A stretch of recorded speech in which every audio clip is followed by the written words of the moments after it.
झालं का? थोडीशी थंडी वाजते, भूक लागली आहे तुम्हाला, मला माहिती आहे, उशीर झालाय, आणि 2 एवढी चांगली भाषणं ऐकल्यानंतर मी काय फार बोलणार नाही, कारण काम यांनी केलेलं आहे. आणि मी टेलिव्हिजनवर काम करणारा माणूस असल्यामुळे 23 मिनिटात कार्यक्रम संपू शकतो, हे लक्षात घ्या. 10 पर्यंतची वेळ सर. बरं ठीक आहे, आता हे किती सहनशक्ती यांची याच्यावर बघतो. पण जरा थंडी घालवतो आधी बाबा. एक घोषणा देतो. अरे थांब जरा शांत राहा बाबा. एक घोषणा देतो, तुम्ही पण द्यायची. मी म्हणीन लढेंगे, तुम्ही म्हणायचं जितेंगे. लढेंगे लढेंगे लढेंगे. विश्वास वाटला मला, लढणार आणि आपण जिंकणार. मी सिन्नरकरांचा मनापासून आभारी आहे. याचं कारण ज्या तुमच्या गल्लीतल्या एका किरकोळ भाजप नेत्यांनी या आमच्या मित्राच्या सभेमध्ये अडथळा आणला होता, त्याला तुम्ही आज कचऱ्यात फेकून दिलेलं आहे. या गावगुंड्यांना मला सांगायचं आहे, तिथे तुमचे मोदी आणि शाह वर बसलेले असले तरी हा शिवरायांचा महाराष्ट्र आहे, हा डॉक्टर बाबासाहेब आंबेडकरांचा महाराष्ट्र आहे, हा महात्मा फुल्यांचा महाराष्ट्र आहे, हा शाहू महाराजांचा महाराष्ट्र आहे, हा सावित्रीबाई फुल्यांचा महाराष्ट्र आहे. इथे तुमची दडपशाही चालणार नाही. आणि गेल्या मे महिन्यात निर्भय बनो आंदोलन सुरू झालेलं आहे. मी असं मानतो, निर्भय बनो आंदोलनामध्ये अधिकाधिक नागरिक सहभागी होत आहेत. मगाशी यांनी सांगितलं 50 सभा झालेल्या आहेत. लक्षात घ्या, 50 सभा झालेल्या आहेत. आणि या 2 माझ्या कॉम्रेड्सचं म्हणा, साथींचं म्हणा, सहकाऱ्यांचं म्हणा, मित्रांचं म्हणा, मी अभिनंदन करतो. एक आमचे कॅप्टन आहेत विश्वंभर चौधरी, आणि आमचे व्हाईस कॅप्टन आहेत सध्या जे महाराष्ट्रातले चमकते तारे आहेत. तुम्ही जनता न्यायालय बघितलं असेल, त्यांच्यासाठी दोघांसाठी एकदा टाळ्या वाजवा जोरदार. गेलं वर्षभर, कारण मे महिन्यामध्ये मी पहिला दौरा पश्चिम महाराष्ट्राचा केला होता, त्याला माहिती आहे. त्यानंतर दुर्दैवाने आजारी पडलो. करोनानंतर जरा आजार पण वाढले, 4-5 रोग अंगावर काढले असल्यामुळे पुन्हा पुन्हा पुन्हा पुन्हा ते वर येतात. कराड सरांसाठी माझं वय जवळजवळ एकच आहे. पण आता डॉक्टरनी बाहेर पडायला आणि योग्य वेळी सभांमध्ये बोलायला परवानगी दिली आहे. नाहीतर डॉक्टरनी सांगितलं तुम्ही सभांमध्ये बोलायचंच नाही, तुमचं टेम्पर चढतं, तुम्हाला स्ट्रेस होतो, पुन्हा हार्ट अटॅक येईल. बायपास झालीये माझी, बायपास झालीये. पण आता डॉक्टर म्हणाले तुमचा शत्रू असा आहे की ज्याला घालवायलाच लागणार, तेव्हा तुम्ही लढायला बाहेर पडा. आणि तुम्हाला सांगतो मित्र हो, आम्ही लढणारे लोक आहोत. 45 वर्ष पत्रकारितेत घालवली, 7 वेळा तुरुंगात गेलो, त्यापैकी 2 वेळा या महाराष्ट्राच्या विधानसभेने प्रिव्हिलेज करून तुरुंगात पाठवलं. आणि महात्मा गांधी म्हणतात त्याप्रमाणे तुरुंग ही शाळा आहे. ज्याचे हात स्वच्छ आहेत त्याला तुरुंगाची भीती वाटत नाही. त्यामुळे जेव्हा जेव्हा मी तुरुंगात गेलो तेव्हा मला एक नवं ज्ञान मिळालं, नवं ट्रेनिंग मिळालं. त्यामुळे मी तुम्हाला सगळ्यांना सांगतो, पुढचा काळ कदाचित असा येऊ शकतो की जनतेला घाबरवण्यासाठी हे वर बसलेले 2 जे गुन्हेगारी स्वरूपाचे लोक आहेत, कोणते नाव मी घेत नाही, तुम्हाला माहिती आहे, 2 बसलेत वर, ज्यांचा हद्दपारीचा इतिहास आहे, ज्यांचा दंगलीमध्ये खून करण्याचा इतिहास आहे, हे कदाचित सर्वसामान्य माणसाला, तुम्हाला, आम्हाला सगळ्यांना तुरुंगात पाठवतो. आम्ही बघितली आणीबाणी. तुरुंगाची भीती आम्हाला दाखवू नका. आम्ही तुरुंगात सुद्धा शिबिरं घेऊ, तुरुंगात सुद्धा शाळा बनवू, तुरुंगात सुद्धा तुमच्या विरुद्ध कट करू आणि तुमचं सरकार उलथून पाडू. कट करू म्हटल्यावर पोलीस बघतील हा कसला कट करतोय. मी सांगतो तुम्हाला, तुमचं पण प्रबोधन करतो पोलिसांचं. तुम्ही माझे मित्र आहात. पोलिसांच्या जेव्हा पगारच्या वगैरे मागण्या असतात तेव्हा ते आम्हीच लावून धरतो, हे लक्षात घ्या. पोलिसांना 8 तास ड्युटी पाहिजे, ही मागणी पहिल्यापासून मीच लावून धरली. तो पोलीस हमारा दोस्त आहे, तुम्ही काय काळजी करू नका, आम्हाला मारू नका म्हणजे झालं. मुद्दा हा आहे की अशा प्रकारे तुरुंगात टाकतील. मला जेव्हा अर्थरोड तुरुंगात टाकलं पहिल्या वेळेला, 4 दिवसाची शिक्षा होती, प्रिव्हिलेज मोशन. शरद पवार मुख्यमंत्री होते त्यावेळेला. माझ्या कोठडीमध्ये कोण होते? पत्रकाराला असा अनुभव असा असतो माझ्या कोठडीमध्ये बॉम्बस्फोटातले सगळे गुन्हेगार होते, संजय दत्त सकट. गंमत झाली मोठी. 4 दिवस मी बाहेर आलो आणि तुरुंगातल्या सगळ्या यांच्या भ्रष्टाचारावर आणि गोंधळावर एक लेख लिहिला.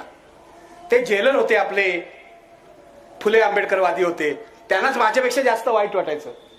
ते म्हणायचे, सर तुम्ही कोठडीत बसू नका, माझ्या केबिन मध्ये येऊन बसा. मी म्हटलं असं कसं, महाराष्ट्र विधानसभेने मला शिक्षा दिली आहे ना, मला कोठडीतच बसायला पाहिजे. आणि कोठडीत मला बॉम्बस्फोटात अडकलेले पोलीस, कस्टम अधिकारी भेटत होते. आणि त्यानंतर मी 5 भागाची सिरीज दिली. मला विलासराव भेटले, विलासराव मंत्री होते तेव्हा. विलासराव म्हणते, तुम्ही आमची वाटच लावता, तुम्ही तुरुंगात गेलात तरी लिखाण सोडत नाही आणि बाहेर येऊन आमचे कपडे फाडता, तुमचं करायचं काय आम्हाला कळत नाही. दुसऱ्या वेळेला मला शिक्षा झाली, महाराष्ट्र विधानसभेने दिली, कारण चक्रधर स्वामींच्या लीळा चरित्र ग्रंथावर गाढवासारखी भाषणं विधान परिषद केली आमदारांनी. यांनी लीळा चरित्र वाचलेलं नाही, यांना कोण चक्रधर स्वामी माहित नाही, यांना गोपू देशपांडे एपीडब्ल्यू मध्ये लेख लिहिणारे त्याही पेक्षा जास्त माहित नाही. म्हणजे बहुसंख्य आमदार गाढव आहेत. या म्हणजे गाढवाचा अपमान आहे, माफ करा मला, पण बहुसंख्य आमदार हे बिंडोक आहे, कसलाही अभ्यास नाही, याविषयी माझी खात्री झालेली आहे. तर मला पुन्हा 10 दिवसाची शिक्षा दिली, पुन्हा आर्थर रोड. पण तेव्हा विलासराव मुख्यमंत्री होते. विलासरावांनी विधान परिषदेला सांगितलं, या माणसाला तुरुंगात पाठवला का हा आपलीच गोची करतो, तेव्हा आपण असं करूया, या माणसाची 10 दिवसाची शिक्षा 1 दिवसाची प्रतिकात्मक करूया. मग मला 1 दिवसाची शिक्षा दिली. म्हणजे 24 तास राहावं लागतं तुरुंगामध्ये. तेव्हा पण अंडा सेलमध्ये. तेव्हा त्या अंडा सेलमध्ये कोण होतं माहितीये? केतन पारेखचं जे प्रकरण झालं होतं तुम्हाला माहिती असेल, केतन पारेख भ्रष्टाचार, त्यातले सगळे लोक. मला तर खजिनाच मिळाला. आणि दुसऱ्या माझ्या बाजूच्या कोठडीमध्ये होते प्रिया राजवंशी नटी, तुम्हाला माहिती असेल, तिचे खुनी देवानंदचे 2 भाचे. आणि तुरुंगातली व्यवस्था मला दिसली. तुरुंगामध्ये तुम्हाला सर्व काही मिळतं, दारू सकट सगळं काही मिळतं. तेव्हा मी सिगरेट ओढायचो. त्या केतन पारेखच्या, म्हणजे तो जो देवानंदचा भाचा होता केतन आनंद, त्याने मला डनहिल सिगरेट दिली. बघा, मला म्हणा, सर म्हणजे कसं आहे, तुम्हाला तुरुंगात ठेवतात, कोठडी वेगवेगळी असते, पण दिवसातले 2 वेळा बाहेर आणतात, जेवायच्या वेळेला, चहाच्या वेळेला, सरांना माहिती असेल. तर तुरुंगात जाणं काय आपलं सर सवयच आहे आपल्याला. तर ते बाहेर आणतात. त्यांनी मला डनहिल सिगरेट दिली. तेव्हा मी सिगरेट ओढायचो. मला म्हणाल, सर अच्छी सिगरेट है, आपको दे रहा हूं, इसके बारे में लिखना मत, नहीं तो हमें नहीं मिलेगी. तुरुंगातलं जेवण अत्यंत वाईट. अक्षय कडकडीत चपात्या. त्या चपात्याचं सरपण म्हणून वापरतात, तुम्ही लक्षात घ्या. त्या चपात्या कैदी खात नाहीत. आतमध्ये कोठडीमध्ये सर्व कैद्यांनी धान्याचे डबे आणून ठेवलेले असतात आणि त्या चपात्यांचं सरपण करतात. ही आपली तुरुंग व्यवस्था आहे. आणि ज्यांना घरचा डबा येतो, तो घरचा डबा तुम्हाला लवकर पाहिजे असेल तर त्या हवालदाराला 100 रुपये दिल्याशिवाय तो मिळत नाही. ही तुरुंग व्यवस्था आहे, सडलेली पूर्ण. कुठच्या तुरुंगात तुम्ही आम्हाला घालणार आहात? तुम्ही फक्त आम्हाला फाशीच देऊ शकता, तरच आम्ही नष्ट होऊ. आज इथे येण्याआधी तुम्हाला हा माझा फोन दाखवतो, आता मी असीमला दाखवला. गलिच्छ भाषेत धमक्या येत आहेत देवेंद्र फडणवीसांच्या अनुयायांच्या. असीमना मी दाखवलं. इथे येण्याआधी सकाळी निर्भय बनोच्या व्हॉट्सअप ग्रुपवर एक व्हिडिओ आला भारतीय जनता पक्षाच्या स्थानिक कार्यकर्त्यांचा. कोण असतील तर मला विचारायचं आहे, इथे निखिल वागडे उभा आहे, तुम्ही व्हॉट्सअप वरून धमक्या देता, तुम्ही व्हिडिओतून धमक्या देता, हिम्मत असेल तर स्टेजवर या. या इथे स्टेजवर, बघतो कोणामध्ये हिम्मत आहे. डरपोक 1 नंबरचे. मी सभ्य भाषेत बोलतो. खरं तर मला आता शिव्या द्यायचे आहेत, मी तुम्हाला सांगतो. सभ्य भाषेत बोलतो कारण ते माझं ट्रेनिंग आहे, तो माझा फुले आंबेडकरांचा संस्कार आहे. आणि इथे येण्याआधी तुम्ही आम्हाला सांगता, कराड साहेबांनी सांगितलं, रामावर बोलू नका, मोदी शहावर बोलू नका. तुमच्या बापाचं राज्य आहे काय? राज्य आमचं आहे, जनतेचं आहे. राज्य आमच्या बाबासाहेबांनी आम्हाला दिलेलं आहे. आविष्कार स्वातंत्र्याचा अधिकार आम्हाला बाबासाहेबांनी दिलेला आहे. शिक्षणाचा प्रकाश आम्हाला या माणसाने दाखवलेला आहे. आणि स्वाभिमान आम्हाला शिवरायांनी शिकवलेला आहे. तुम्ही कुठचे तरी टिनपाट लोक कसले तरी झेंडे घेऊन फिरता आणि देवाच्या नावाने धुडगूस घालता. तुम्ही आम्हाला धमक्या देता. आणि आता धमकी दिलेली आहे. विचारा विश्वंभरना की तुम्ही जर बाहेर गेलात आणि तुमच्यावर कोणी हल्ला केला आणि तुमच्या जीवाला धोका निर्माण झाला तर आम्ही जबाबदार नाही अशी धमकी दिलेली आहे या भाजपच्या लोकांनी. बरोबर आहे. मी यांना सांगतो आता, हिम्मत असेल आम्ही इथे जेवणार, जेवून जाणार. रस्ता पण सांगतो तुम्हाला कुठे जाणार ते. हिम्मत असेल तर हल्ला करून दाखवा, हिम्मत असेल तर हल्ला करून दाखवा. आम्ही अहिंसक माणसं आहोत, पण आमची अहिंसा ही दुबळ्याची अहिंसा नाहीये, लक्षात घ्या. स्वतःचं संरक्षण करण्यासाठी कोणाचे हात रोखायचे आणि कोणाचे हात मोडायचे हे आम्हाला माहिती आहे. मी बाबासाहेबांचा अनुयायी आहे. मी गांधीजींचा विचार काही बाबतीत मानतो. सत्य अहिंसा यावर माझा विश्वास आहे. त्यामुळे मी माझ्या पोरावरही कधी हात उचललेला नाही. उगाचच्या उगाच कोणावरही हात उचलणार नाही. अहिंसा हे माझं व्रत आहे, धर्म आहे. पण तुम्ही जर आम्हाला वाटेल तसे वागवणार असाल, शिवीगाळ करणार असाल तर एक दिवस तुमचं तोंड कायमचं बंद केल्याशिवाय आम्ही राहणार नाही, एवढंच सांगतो. आणि ह्या लोकांना, हा माणूस संत वाङ्मय सांगतो, हे कामगार नेते आहेत, हा असीम आमचा लॉयर आहे, यांना तुम्ही धमक्या देता. अरे फुल्ली फुल्ली फुल्ली, खरंच मला राग येतो. मी नाही सभ्य, मी तुम्हाला खरंच सांगतो. या भिक्कार चोटाना ना, सॉरी मला माफ करा, बायका आहे तिथे, मी नाही देत शिव्या, पण तरुण मंडळी आहेत, राग आहे मनामध्ये. हा राग या लोकांनी महाराष्ट्राची वाट लावलेली आहे. या लोकांनी 14 साली आले, त्यांनी आश्वासन दिलं होतं विकासाचं, देशाचा विनाश केलेला आहे, लक्षात ठेवा. गेल्या 9 वर्षामध्ये या देशाचे खरे दुश्मन जर कोण असतील तर ते नरेंद्र दामोदर दास मोदी आणि अमित शहा हे आहेत, लक्षात घ्या. या देशाचे खरे दुश्मन. कारण सर्व बाबतीत या देशाचा इंडेक्स खाली गेलेला आहे. आविष्कार स्वातंत्र्याच्या बाबतीत, आरोग्याच्या बाबतीत, आर्थिक प्रगतीच्या बाबतीत, सर्व बाबतीमध्ये. आणि पत्रकार मित्र येते आहेत, नमस्कार करतो. कुठे आहेत ते? हा, इथे आहेत. नमस्कार करतो. याच्याकडे तुम्ही माझे व्यवसाय बंधू आहात, पण 45 वर्ष पत्रकारितेत घालवल्या. तुमचा काही दोष नाही, त्या तुमच्या हरामखोर मालकांचा दोष आहे. 45 वर्ष पत्रकारितेत घालवल्यावर 10 वर्षापूर्वी आम्हाला मोदींनी आमचा राजीनामा घेतला. माझा, राजदीप सरदेसाईंचा, सिद्धार्थ वरदराजांचा, जे म्हणून मोदी विरोधी पत्रकार आहेत त्याला टिपून टिपून राजीनामा घेतला.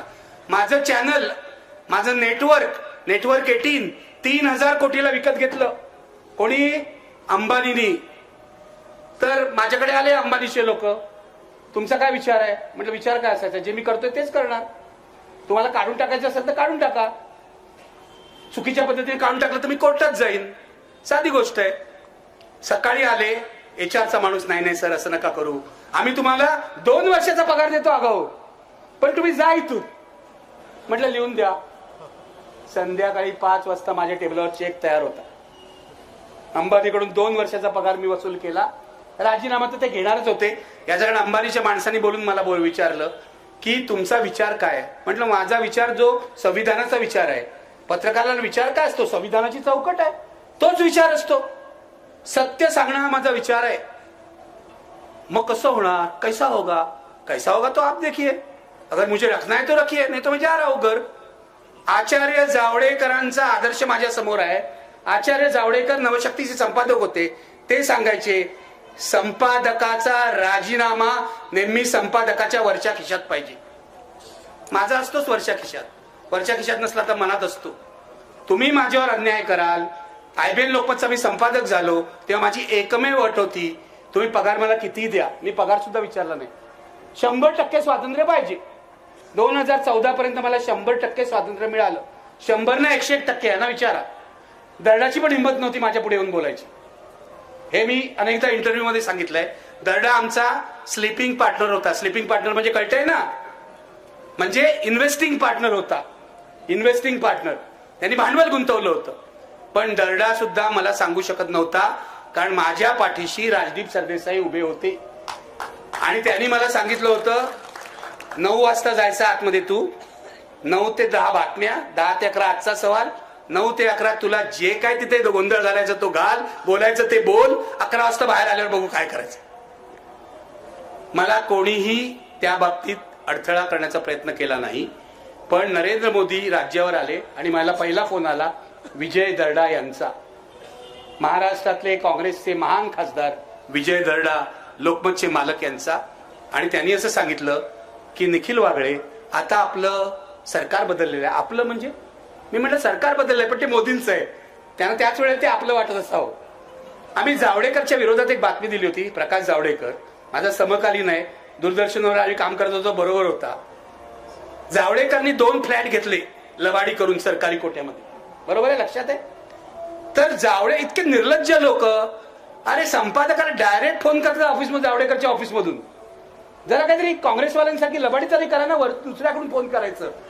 ते सुद्धा त्यांच्यामध्ये नाही. काँग्रेसच्या काळात सुद्धा आम्हाला फोन यायचे, पण असे आडून आडून आडून आडून. हे डायरेक्ट जावडेकरच्या ऑफिसमधून, हा ती बातमी काढा. अरे बातमी काढायला काय आम्ही तुमच्या घरचे नोकर आहोत का? बातमी लागली आहे, बातमी चालतीये, लोक बघतायत. दर्डाचा कोल घोटाळा झाला, कोळसा घोटाळा, तेव्हा सुद्धा मी सातत्याने किमान 8 ते 10 कार्यक्रम केले किरीट सोमय्याला बोलवून. आणि हे नालायक भाजपवाले मला विचारतात, दर्डाच्या कोल घोटाळ्याविरुद्ध तुम्ही नाही केलं? अरे जा आणि अर्काईव्ह पहा. निखिल वागळे सत्य कधीही दडपत नाही. सत्यविषयी रामाचा जर वारसदार असेल ना तर आम्ही आहोत, हे लक्षात घ्या. तुमचे खोटं रोज खोटं बोलणारे नरेंद्र मोदी आणि अमित शहा नाही आहेत, खोटारडे 1 नंबरचे. आणि त्यांचा तो महाराष्ट्रातला पिट्टू देवेंद्र फडणवीस बोलणार मी त्याच्याबद्दल. कारण त्याच माणसाला मी सगळ्यात जास्त स्टुडिओमध्ये जागा दिली होती. मला अधिकार आहे. देवेंद्र फडणवीस आज जो दिसतोय ना तिथे, मुख्यमंत्री झाला, उपमुख्यमंत्री झाला, आणि काय झाला तो 2014 पूर्वी विरोधी पक्ष नेते म्हणून देवेंद्र फडणवीसना सगळ्याधिक स्पेस ही निखिल वागळेच्या कार्यक्रमातून मिळाली. सकाळी 9 वाजता फोन दिला, असं 1-1 तास आधी येऊन बसायचा. खरं सांगतो तुम्हाला, खोटं नाही बोलत. टेप करा आणि देवेंद्रला ऐकवा खोटं बोलतोय का. आणि लहान आहे माझ्यापेक्षा, वय काय त्याचं. त्याच्या वडिलांपासून माझ्या ओळखी होत्या. वडील बरे होते खरं म्हणजे, खरंच बरे होते हो. हा कसा असा निघाला मला कळत नाही. तर तो तेव्हा मी तुम्हाला खरंच सांगतो, मला काही राग नाही. माझं भाजप नेत्यांशी ना खूप दोस्ती आहे. विनय सहस्त्रबुद्धे, गडकरी तर मला नेहमी म्हणतात तुम्ही आणि कुमार केतकरांबद्दल ना मला आदर आहे. म्हटलं का तुम्हाला का आमच्याबद्दल आदर? एकदा मला जेवायला बोलवलं. गडकरींचं जेवण बेस्ट आहे, श्रीखंड पुरी वगैरे सगळं बेस्ट घरामध्ये. मला एकदा जेवायला बोलवलं, तुम्ही आणि कुमार केतकरांबद्दल मला आदर आहे. तर म्हटलं का तुम्हाला आदर आहे आमच्याबद्दल? कारण तुम्ही तुमची भूमिका कधीही सोडत नाही.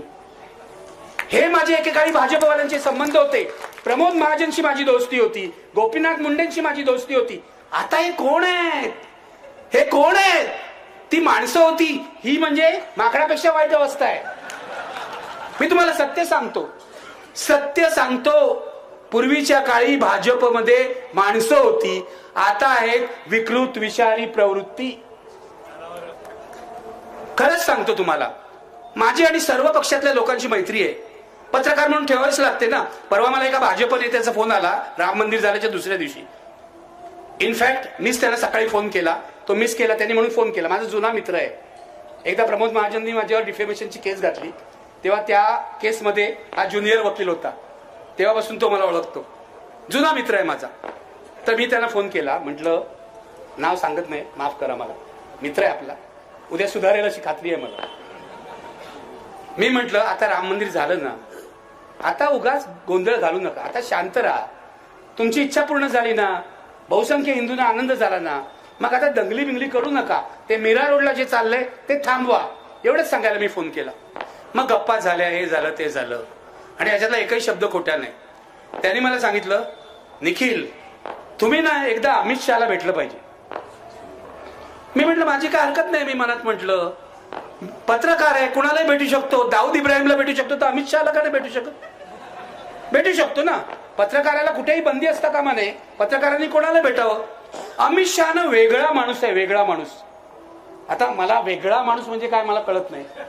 आम्हाला जे दिसतं त्यापेक्षा तो वेगळा असेल तर यांना दिव्य दृष्टी असेल. म्हटलं ठीक आहे, मी भेटायला काहीच हरकत नाही. नरेंद्र मोदींना सुद्धा मला भेटायला हरकत नाही, मी पत्रकार आहे.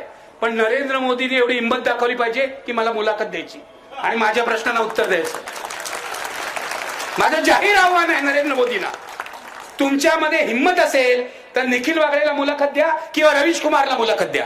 निखिल वागळे जाऊ दे, रवीश कुमारला मुलाखत द्या. पण नरेंद्र मोदी इतके डरपोक आहेत की 2014 साली सत्तेवर आल्यावर पहिली गोष्ट त्यांनी काय केली तर अंबानीशी हातमिळवणी करून 3,000 कोटी रुपये आमच्या मालकाला देऊन आम्हाला सगळ्यांना नोकरीवरून काढून टाकलं. याचं कारण आम्ही जर राहिलो असतो, मी राजदीप सरदेसाई किंवा इतर लोक, सागरिका घोष आणि इतर लोक, तर आम्ही यांचे वाभाडे काढले असते. 10 वर्ष निखिल वागळे नरेंद्र मोदींमुळे मेनस्ट्रीम मीडियाच्या बाहेर आहे, लक्षात घ्या.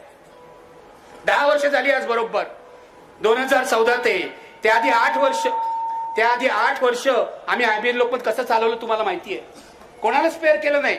अरे हे जे आहेत ना लोक, केशव वगैरे उपाध्ये, यांना मी बनवलंय प्रवक्ता. एक दिवस गोपीनाथ मुंडे माझ्या कार्यक्रमात होणार होते.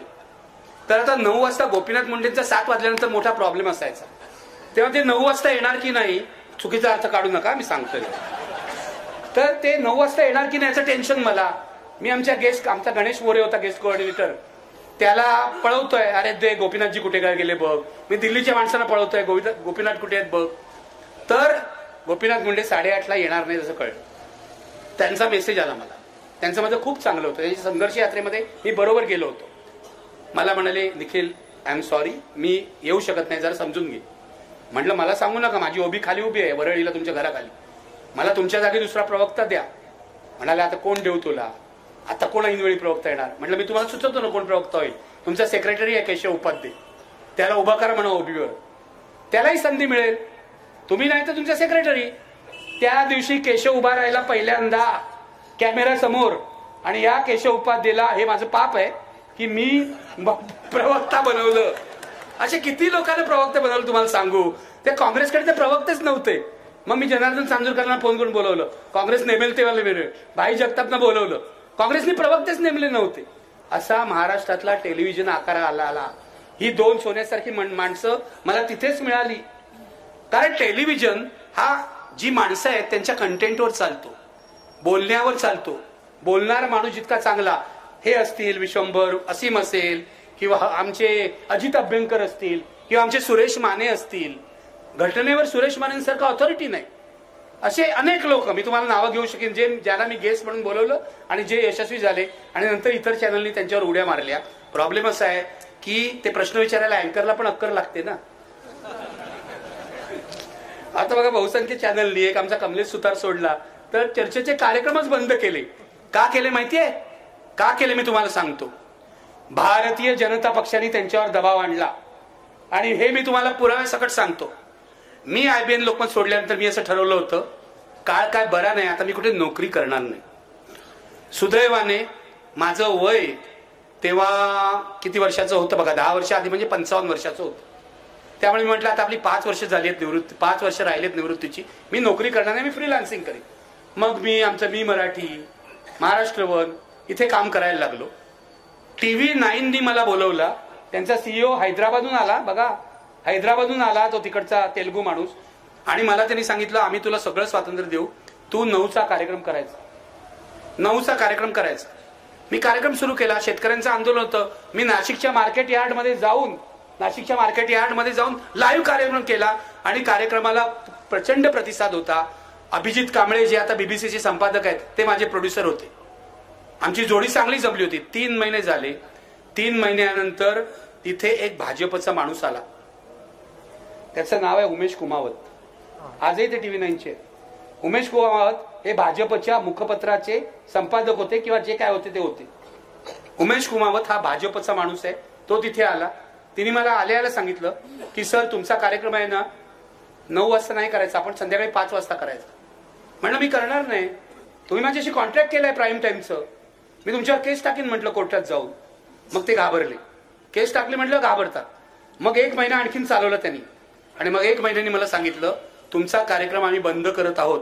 तसं कॉन्ट्रॅक्ट बसतंच, कधी ते बंद करू शकतात. पण हे त्यांनी देवेंद्र फडणवीस यांच्या दबावाने केलं असा माझा आरोप आहे. ज्या देवेंद्र फडणवीसला माझ्या स्टुडिओत बोलवून मी स्पेस दिली विरोधी पक्ष म्हणून, त्यांनी पत्रकारांचे गळे घोटण्याचं काम केलं. पत्रकारांना सर्व मर्यादा पुरवणं, सर्व म्हणजे काय मी आता जास्त सांगत नाही. पत्रकारांना दिवाळीला मोठमोठ्या गिफ्ट देणं, पत्रकारांना दर महिन्याच्या 1 तारखेला पाकिटं देणं, हे सगळे प्रकार भाजपचे नेते करतायत आणि याच्यामध्ये काला म्हणो केस माझ्यावर डिफेमेशनची मी ठामपणे सांगतो याच्यामध्ये देवेंद्र फडणवीस सुद्धा सामील आहे. वर्षा बंगल्यावर देवेंद्र फडणवीस 14 ते 19 मुख्यमंत्री असताना पत्रकारांचा एक गट होता जे देवेंद्र फडणवीसची चमचेगिरी करायची. आता मी नावं पण घेऊ शकतो पण जाऊ दे कशाला काय पत्रकार बरोबर नाव नको ना घ्यायला कोणतरी आपल्यातच अडकतील. प्रेम करतो तुमच्यावर लक्षात ठेवा. त्या पत्रकारांच्या गटाला लष्कर ए देवेंद्र असं आम्ही म्हणायचो. बरोबर आहे लष्कर ए देवेंद्र. कारण देवेंद्र फडणवीस चमचेगिरी त्याच्याच बातम्या लावा त्याच्याच बातम्या प्लॅन्टिंग करा हेच धंदे यांनी केले. माझा एक मित्र त्यांच्या ऑफिसमध्ये होता. त्यांचे 3-4 OSD माझे चांगले ओळखीचे आहेत आणि एक OSD तर खूपच माझ्या एका डॉक्टर मित्राचा मुलगा आहे त्यामुळे तो होता. यांच्या ऑफिसमध्ये काय चाललंय ना मला पूर्ण करायचं.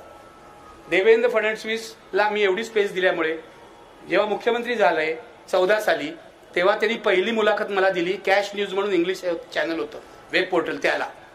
तर हे माझे देवेंद्र फडणवीसशी संबंध सांगण्याचा मुद्दा असा मित्र तुम्हाला की हा एकेकाळी बरा असलेला माणूस एकेकाळी तत्वांशी काहीतरी थोडीशी बांधिलकी असं दाखवणारा माणूस आता पूर्णपणे खलनायक झालेला आहे.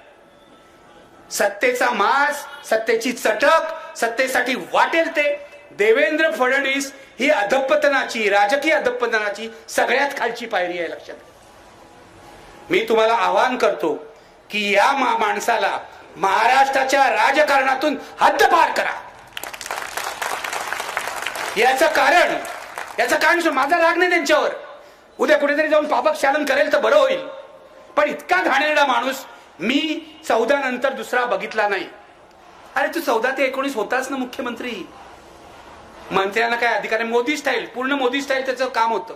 मंत्र्यांना काय अधिकार नाही मीच सगळं चालवतो. मंत्री नुसते बसून हा हा हो माझं मुलाखत जाऊन बघा. रात्री काय करतात ते आता मी काय बोलू पण ते जाऊ दे. त्यांचं रात्रीचं काय हुडी घालून कुठे जायचे आपल्याला माहित नाही त्याच्याविषयी आपल्याला काय संबंध नाही. पण मुळामध्ये 19 साली जेव्हा उद्धव ठाकरेंनी मी शिवसेनेचा टीका करत होतो तुम्हाला सगळ्यांना माहिती आहे. बाळासाहेब ठाकरेंशी मोठा संघर्ष मी केलेला आहे. शिवसेनेचे हल्ले पचवलेले आहेत. पण उद्धव ठाकरेंना अमित शहानी फसवलं हे मी तुम्हाला स्पष्टपणे सांगतो. आणि हे केवळ उद्धव ठाकरेंनी मला नाही सांगितलं. मी असा विश्वास नाही ठेवत.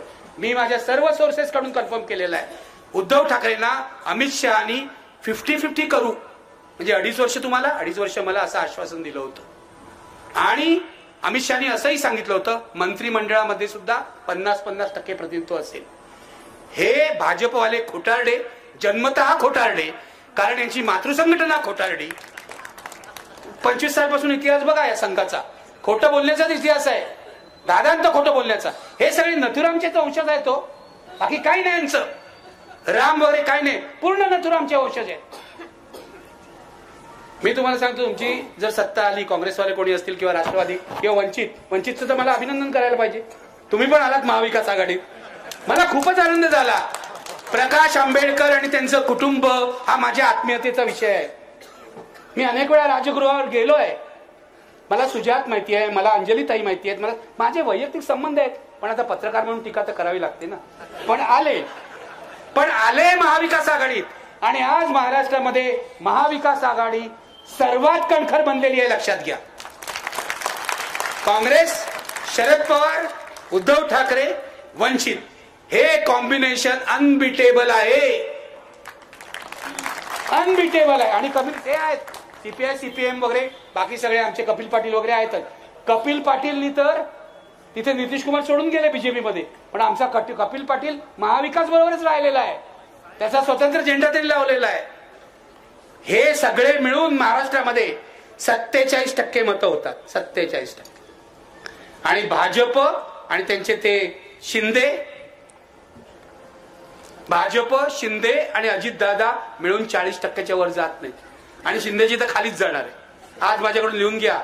हे भाजपवाले इतके बेकार खुंची कृतघ्न आणि गलिच्छ आहे की उद्या ते शिंदेना आणि अजितदादांना सुद्धा कचऱ्याच्या पेटीत टाकतील. लिहून घ्या माझ्याकडून. 45 वर्षाचा राजकारणाचा अनुभव आहे म्हणून बोलतोय.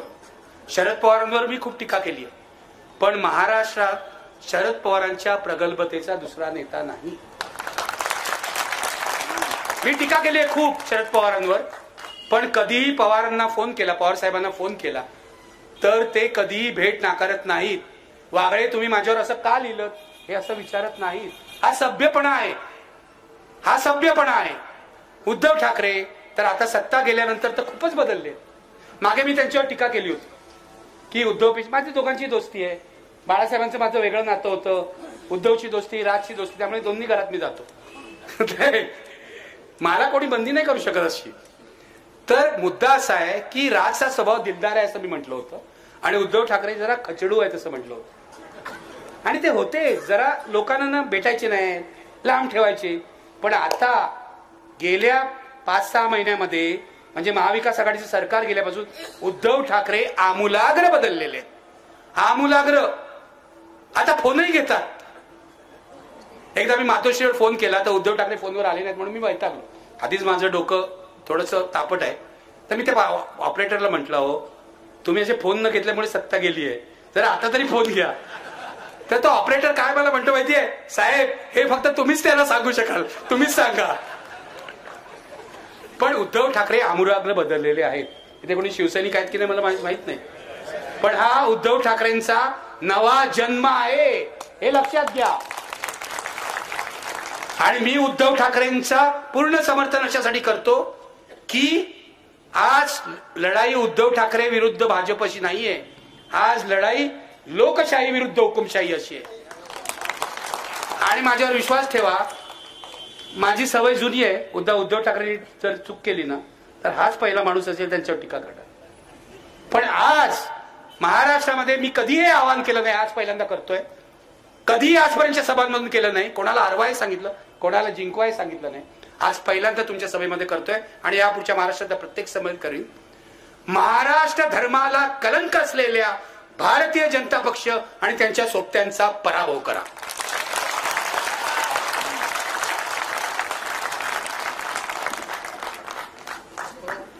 महाराष्ट्र मेला तरी राष्ट्र मेले, महाराष्ट्र विना राष्ट्र गाडा कसा चाले. हे कोणाचं आहे माहितीये? सेनापती बापटांचं आहे. महाराष्ट्र मेला तरी राष्ट्र मेले, महाराष्ट्र विना राष्ट्र गाडा कसा चाले.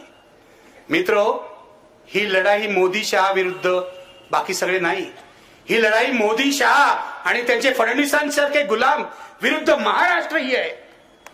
या सगळ्या महात्म्यांना साक्षी ठेवून आपल्याला ठरवायला पाहिजे की कोणत्याही परिस्थितीत जीव गेला तरी महाराष्ट्र धर्माचं आपण रक्षण करायला पाहिजे. कोणत्याही परिस्थितीत. इथे तरुण मुलांना मी सांगतोय, तुमच्यामध्ये रक्त सळसळत असेल ना तर जागे व्हा. हे भाजपची जी आहेत ना अशी धमक्या देणारी, त्यांचा तर खिचगंटीच ठेवत नाही. पण मी त्यांना आवाहन करतो, तुम्हाला जर तुमची कुटुंब सुरक्षित पाहिजे असतील पुढच्या काळामध्ये, नाहीतर हे ब्रिजभूषण शरण सिंग सारखे लोक तुमच्याच घरात घुसतील, तुमच्याच घरात घुसतील. भाजपमध्ये काय चाललंय तुम्हाला सांगितलं ना, अंगावर काटा येईल आतमध्ये. कळलं का? कोण कोणाचं काय करतोय सांगितलं ना, आणि कोण कोणाचं काय कापायचा प्रयत्न करतोय. आज जास्त बोलत नाही, नाहीतर माझाच काटा काढतील लोक. पण महाराष्ट्राची परंपरा आमच्या आचार्य अत्र्यांची आहे. आचार्य अत्रे आम्हाला मार्ग दाखवतायत की तुम्हाला सत्य बोललं पाहिजे आणि त्याच मार्गावरून आम्ही चालतोय. ही लढाई महाराष्ट्र धर्माची लढाई आहे. गुंड प्रवृत्तीच्या 2 गुजरात्यांनी महाराष्ट्र वेठीला धरलेला आहे.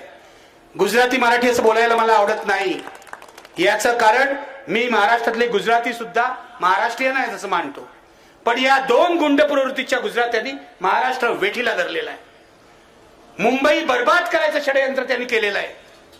आणि मुंबईमधले किती उद्योग, आता शेवटचा म्हणजे तो डायमंड बाजार तर गेला सुरतला, माहितीये तुम्हाला. आता तिथे जाऊन त्यांच्यापुढे इतक्या अडचणी आल्या की डायमंड व्यापारी परत यायला लागले. अरे मुंबईने तुम्हाला आसरा दिला, मुंबईने तुम्हाला रोटी दिली, तुम्ही तिकडे जाऊन ढोकळा खाताय, लाज नाही वाटत तुम्हाला? परत या ना. नाही मिळत ना तिथे, काय मिळालं नाही ना, मोदींनी काय दिलं नाही ना, फक्त 75 अंकित बिल्डिंग उभी केली. आणि आता तर काय झालं सांगतो, फिल्मफेअरचा सोहळाही या वर्षी अहमदाबादला झाला. म्हणजे हे तिथे साबरमतीच्या झुल्यावर बसले त्या चिनी पंतप्रधानांबरोबर, लक्षात आहे ना. साबरमतीच्या किनारे झुले पे बैठे मोदी जी और वो चीन का प्राइम मिनिस्टर. काय झालं? घुसला ना चीन आतमध्ये, घुसला ना. कुठे गेला तुमचा झुला? हे काहीच करू शकत नाहीत कारण हे नादार आहेत. यांना भारताचं संरक्षणही करता येत नाही. आम्हाला सांगितलं 370 कलम काढून टाका. माझी हरकत नाही. माझी हरकत अशासाठी नाही की मुळामध्ये ते कलम आहे ना ते अत्यंत मिळमिळीत झालं होतं आणि त्यातल्या अनेक तरतुदी ज्या आहेत त्या काँग्रेस सरकारच्या काळात रद्द करण्यात आल्या होत्या. काढून टाका, माझी काय हरकत नाही. 370 कलम काढलं ना, माझी काय हरकत नाही. त्याचं नाहीतरी ते निरुपयोगी होतं, भावनिक होतं. मुद्दा असा आहे 370 कलम काढल्यावर काश्मीर मधले व्यवहार सुरळीत होतील, दहशतवाद राहणार नाही असं आश्वासन तुम्ही दिलं होतं. मग आता काश्मीरी पंडितांना कोण मारते? बघा किती हल्ले झाले. 370 कलम काढल्यानंतर किती हल्ले झाले बघा. काय झालं बघा. मी पुलवामाबद्दल तर बोलतच नाहीये कारण पुलवामा कोणी केलं या माझ्या मनात संशय आहे. काश्मीरचे राज्यपाल, काश्मीरचे माजी राज्यपाल सत्यपाल मलिक. तुम्ही पेपर वगैरे वाचता ना? हो म्हणा जर जोरात. सत्यपाल मलिकने काय आरोप केला तुम्हाला माहितीये की पुलवामाच्या घटनेमध्ये या जवानांना जायला जर विमानं दिली असती तर हे सगळे जवान वाचले असते. पण मोदी सरकारने, मला असं वाटतं राजनाथ सिंग तेव्हा होते होम मिनिस्टर, त्यांनी ही व्यवस्था केली नाही म्हणून आमचे जवान मारले गेले. जवानांचं रक्त हाताचं लागलंय मोदी आणि या सर्व लोकांच्या. कसलं राष्ट्रप्रेम सांगता तुम्ही? एक नंबरचे देशद्रोही लोक आहात. आम्हाला राष्ट्रप्रेम सांगू नका. आमच्या आई वडिलांनी, आमच्या नातेवाईकांनी लाठ्या खाल्लेल्या आहेत, जेलमध्ये गेलेले आहेत. तुम्ही सांगता आम्हाला राष्ट्रप्रेम? तुम्ही जवानांना मारलं. आणि का बोललं जात नाही? कारण या देशातला मीडिया अत्यंत लाचार झालेला आहे. मी तुम्हाला एक गोष्ट सांगतो आणि सत्य आहे आणि वर्तमानपत्राचं नाव घेऊन सांगतो, उद्या माझं भाषण कदाचित छापणार नाही. लोकमतच्या मालकांनी फरमान काढलं की सत्यपाल मलिकचं एकही स्टेटमेंट छापायचं नाही. आणि तुम्ही चेक करू शकता, लोकमतच्या फायली जाऊन बघा सत्यपाल मलिकचं काय छापलंय. हे लोकमतच्या मालकांनी फरमान काढलं आणि हे मला माझी सूत्र सगळीकडे असतात, ती बरोबर योग्य माहिती देतात.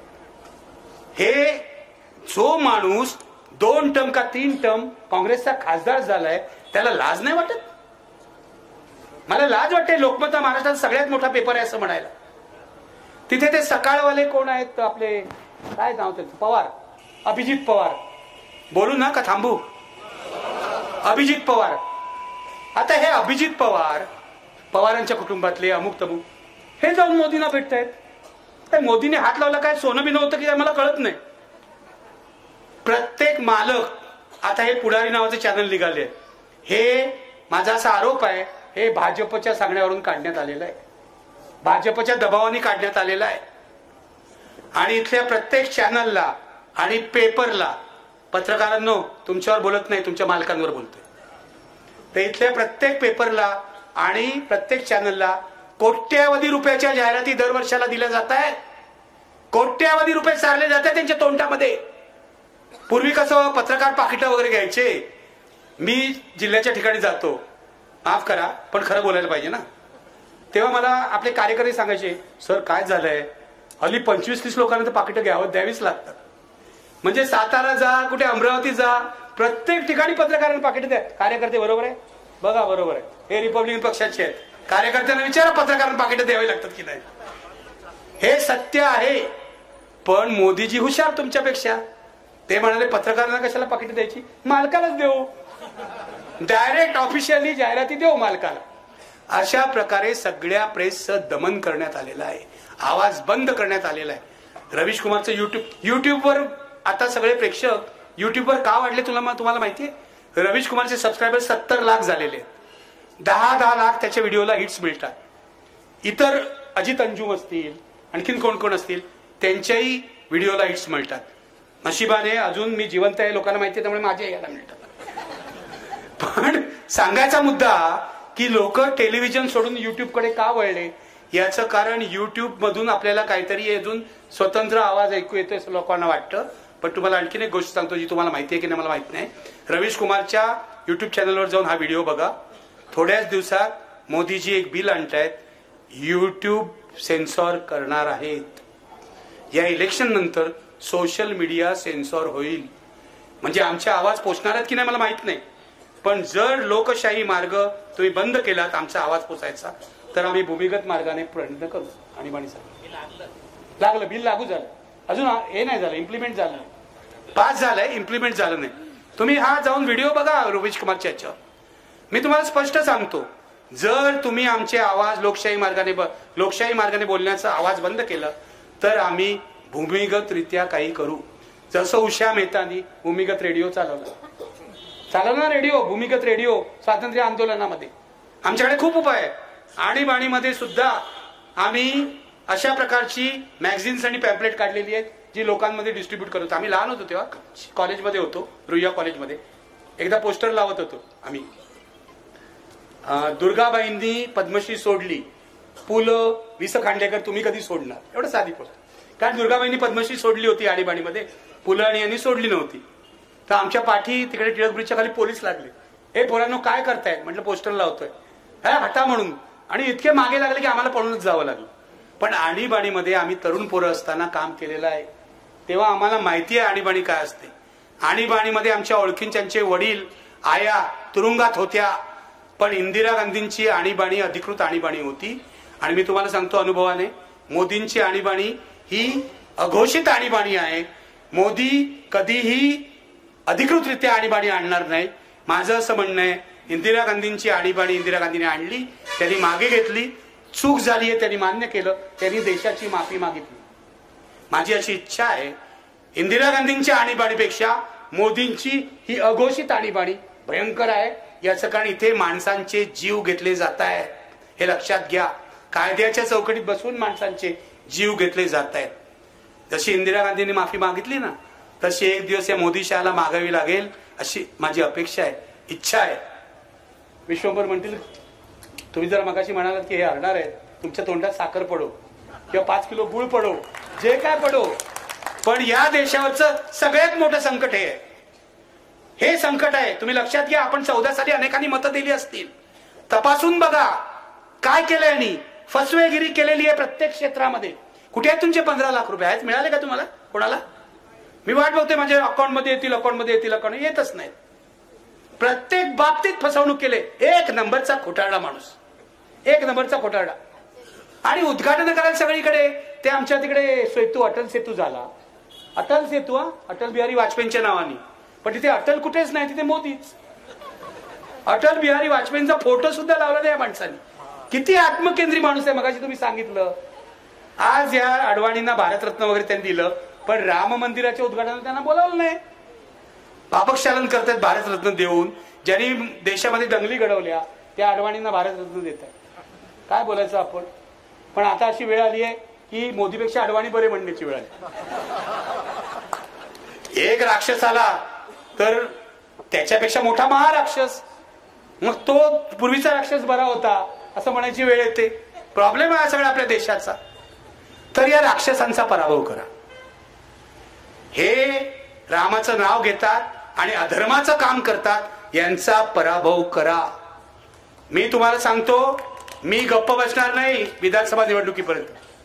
मोदी डरपोक कशासाठी आहेत, तर मोदींना साध्या महापालिका निवडणुका सुद्धा घेता येणार आल्या नाहीत, कारण त्यांना वाटतं आपला पराभव होईल.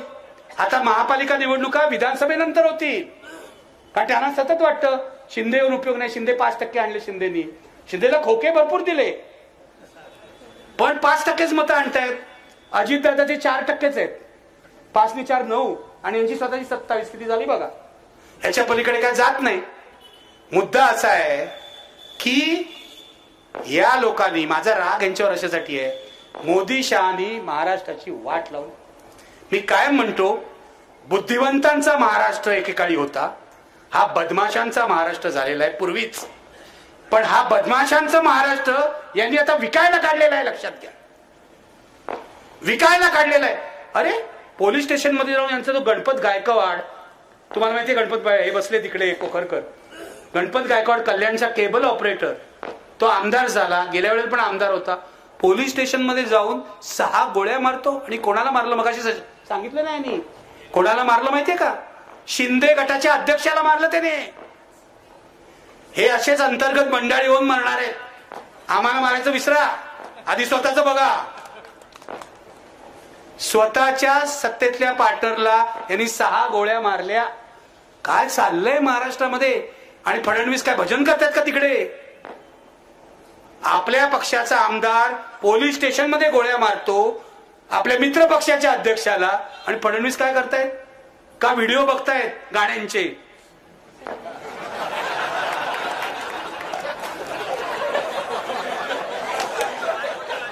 मी कोणाचं नाव घेतलेलं नाही, लक्षात ठेवा. तुम्ही असताय का असताय मला माहित नाही. माझं म्हणणं एवढंच आहे की महाराष्ट्रातली कायदा सुव्यवस्था पूर्ण कोसळलेली आहे. तुम्हाला माहिती आहे गेल्या 8 महिन्यामध्ये महाराष्ट्रामध्ये 9 जिल्ह्यामध्ये दंगली झालेल्या आहेत, कोल्हापूर सकट. या दंगली पद्धतशीरपणे घडवल्या. एक टी राजा सिंग नावाचा माणूस आहे, आमदार तेलंगणातला. तो इथे येऊन प्रक्षोभ भाषण करतो, आणि ही 2 राणेची पोरं आहेत ना, नारायण राणेची 2 विकृत पोरं, ती जाऊन 3 आहेत का?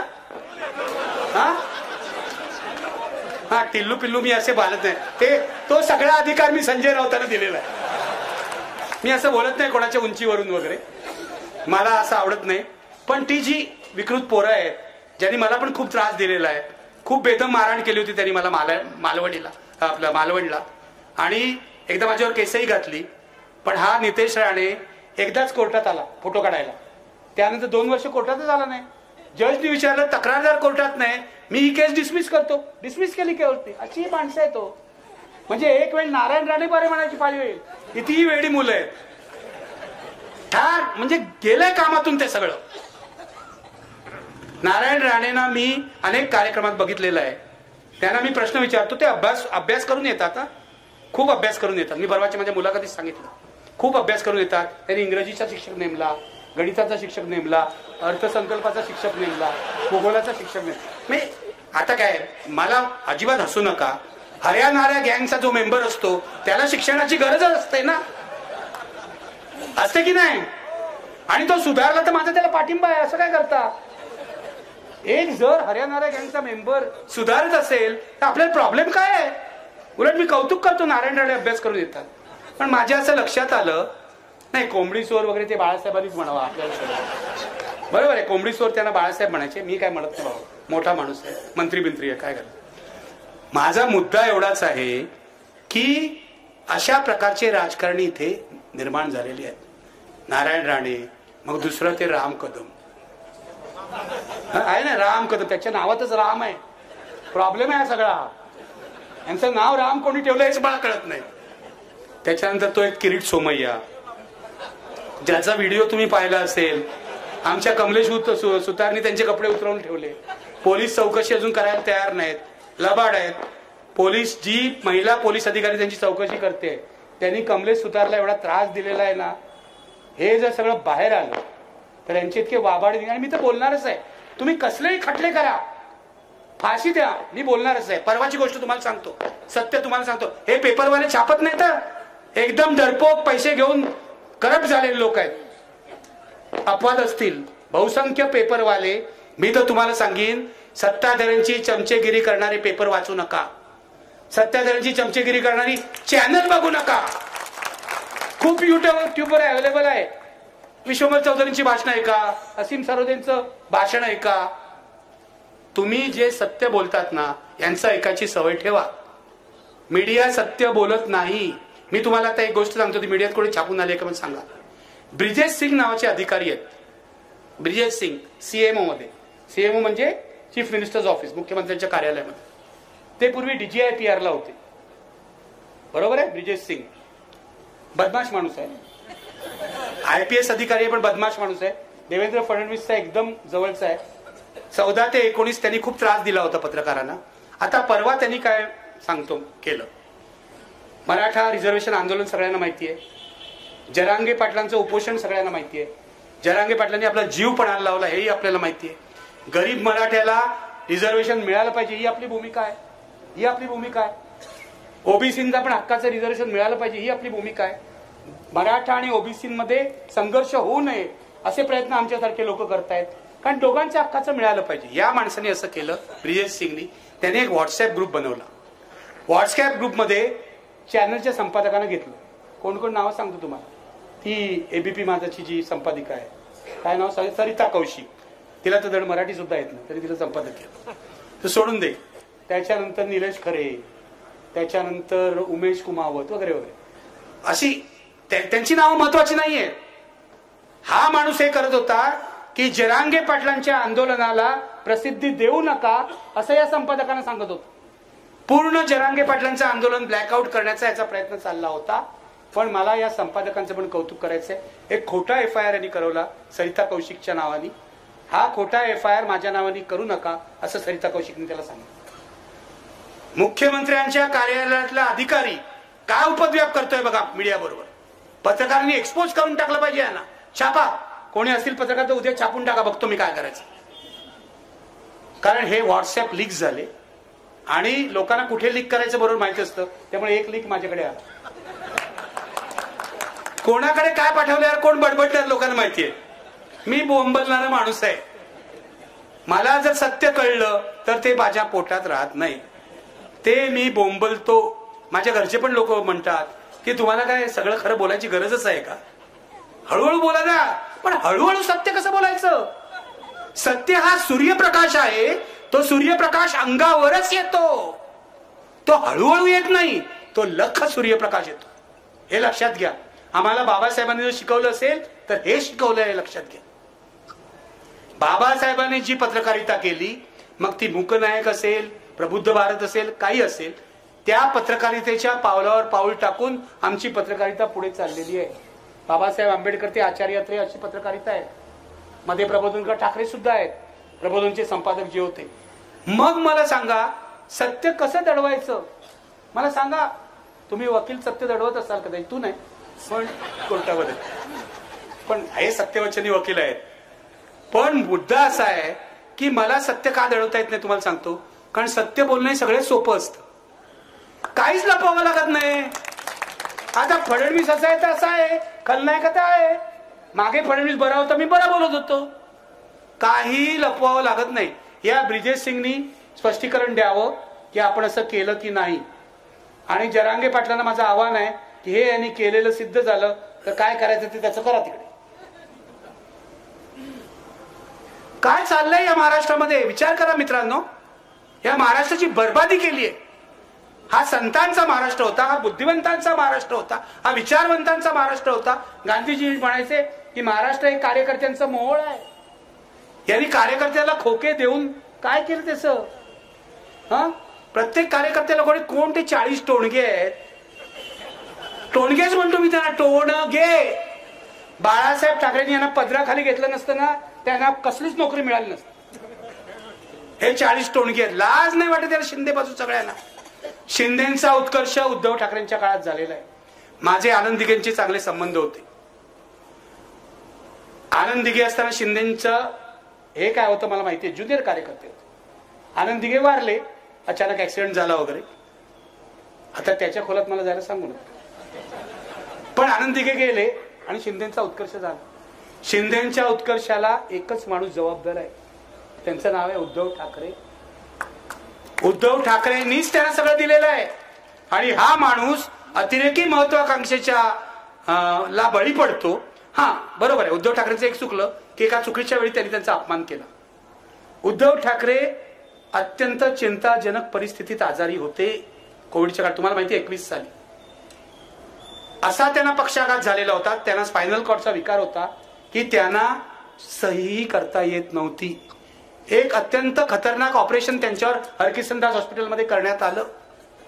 तुम्हाला सांगतो, घाणेरडी माणसंही त्यावेळेला फडणवीसांचा एक दूत माझ्या घरी आला आणि मला म्हणाला, ही बातमी आहे की उद्धव ठाकरे असे आजारी पडलेले आहेत, त्यांना सही करता येत नाही, ही बातमी जरा तुम्ही कुठेतरी द्या.